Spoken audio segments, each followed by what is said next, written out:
banyak orang tidak paham tentang, saya mulai dulu dengan definisi pernikahan. Dan ini sudah terbit dalam bentuk DVD manajemen rumah tangga Islami. DVD saya bisa dicari, insya Allah ada. Teman-teman Wisol terbitkan, dan juga kalau tidak salah waktu tabligh akbar saya sempat titipin di sini. Mungkin di masjid masih ada. Kalau enggak nanti kalau ada yang pesan bisa insya Allah saya bawain pada pertemuan yang akan datang. Intinya saya sebutkan di situ ada tujuan, ada definisi pernikahan. Banyak orang berumah tangga tidak tahu apa definisi pernikahan. Di dalam Islam itu ada definisinya. Pernikahan dalam Islam adalah penyatuan dua lawan jenis anak Adam dalam sebuah ikatan ritual agama yang menghalalkan hubungan biologis di antara keduanya, serta menyatukan antara kedua keluarga, kedua pasangan, suku dan negara. Itu definisinya. Saya bagi menjadi 3 potongan. Pernikahan dalam Islam adalah penyatuan antara dua anak Adam, dua jenis, ya, dua lawan jenis dari anak Adam, laki-laki dan perempuan. Dari definisi ini keluar tidak boleh nikah sesama jenis, nggak ada homoseksual, nggak ada lesbian. Adanya laki-laki dan perempuan, murni laki-laki full, perempuan full, semuanya. Yang tengah-tengah nggak diterima dalam Islam. Banci, lesbian, homoseksual nggak ada dalam Islam, ditolak semua, dosa besar, hukum, nggak boleh, penyakit. Nabi SAW menyuruh seorang banci yang pernah duduk di sekitar para sahabat, lalu Nabi SAW dengar, lalu Nabi mengusir, mengatakan keluarkan orang yang dari Madinah, dianggap penyakit, nggak boleh ada. Kemudian dari anak Adam, berarti tidak boleh seseorang muslim menikah kecuali kepada manusia, tidak boleh nikah sama jin, nggak boleh melampiaskan biologis dengan hewan, sama manusia. Dalam satu ikatan ritual agama yang menghalalkan hubungan biologis di antara mereka. Jadi ini ibadah. Pernikahan adalah ibadah. Kalau Anda yang hadir di sini sudah menikah dan belum niat ibadah waktu itu, hanya karena ajakan teman, hanya karena suruhan orang tua, hanya karena kebetulan suka, itu semua tidak ada dalam Islam. Tidak ada.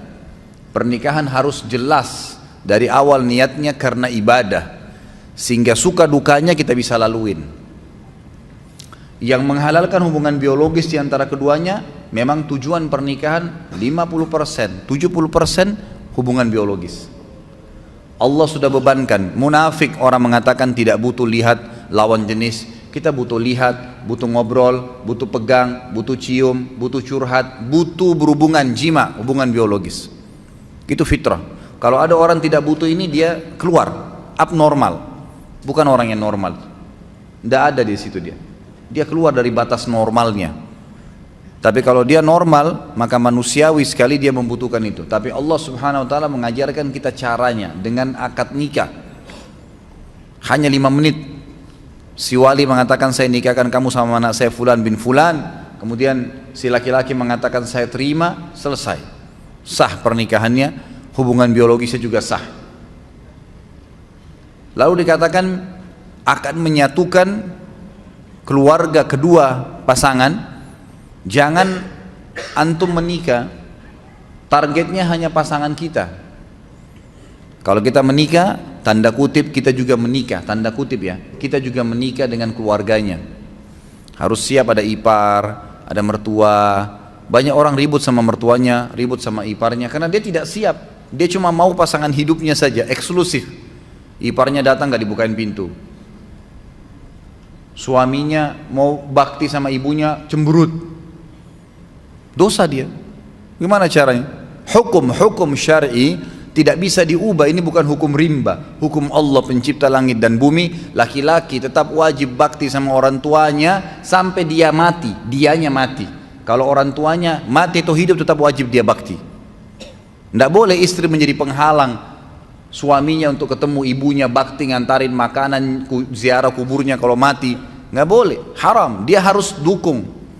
Banyak istri bangkang dalam poin ini sampai seorang anak berani bangkang dengan orang tuanya. Bahkan saya tahu ada kejadian di Jakarta karena istrinya nggak suka. Tadinya dia belikan rumah ibunya di sebelah rumahnya, dipindahin ibunya.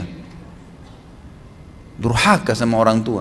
Sampai ulama mengatakan kalau ada seorang anak laki-laki menikah, kemudian dia biarkan ibunya duduk di belakang, istrinya di depan, dia durhaka itu.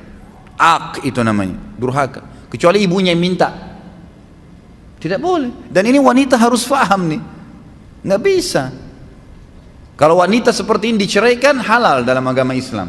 Dia menjadi penyebab si anak putus dengan orang tuanya, halal diceraikan, nggak boleh. Lain kalau perempuan yang memang menikah suaminya nomor satu. Sama Anda juga sebagai laki-laki, tahu perempuan ini pada saat menikah dia punya orang tua, dia punya anak, dia punya saudara, kita punya ipar, harus bisa datang ke rumah, bertemu. Ustadz, mertua saya cerewet, nggak apa-apa, cobaan. Enaknya hidup nggak mau ada cobaan, gimana caranya? Harus ada cobaannya. Ada orang dicoba di pasangan hidupnya, di mertuanya, di iparnya, di anaknya, di tetangganya, banyak, harus ada cobaan. Kalau nggak ada cobaan, hidup kita datar terus, nggak ada seninya kehidupan ini. Nggak ada seninya, dan manusia nanti tidak akan keluar, potensi seseorang akan keluar kalau cobaan ada. Kita akan muncul ide-ide untuk mencari jalan keluar pada saat kapan? Cobaan ada. Bayangkan kalau hidup kita datar terus nggak ada cobaannya, nggak bakal keluar potensi kita. Allah SWT datangkan cobaan itu untuk mengorek, mengeluarkan potensi yang ada. Emang begitu. Hadapin, pecahkan, gitu kan? Pahala sabar didapatkan kapan? Pada saat cobaan datang.